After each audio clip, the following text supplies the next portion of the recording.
आणि तुम्ही गळ्यात बरं झाकून पहा ना, 5 तत्व म्हणजे 5 धाग्याचा एक धागा बनलेला असं आहे का नाही?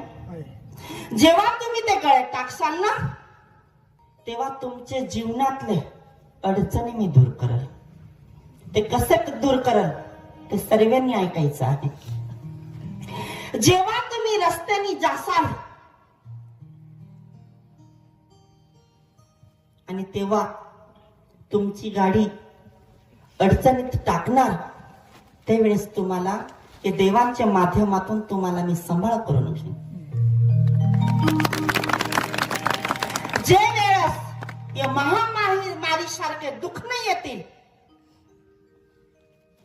पूर्ण ताकदीने ते गळामध्ये असल्यामुळं केसाला सुद्धा धक्का जाऊ देणार नाही.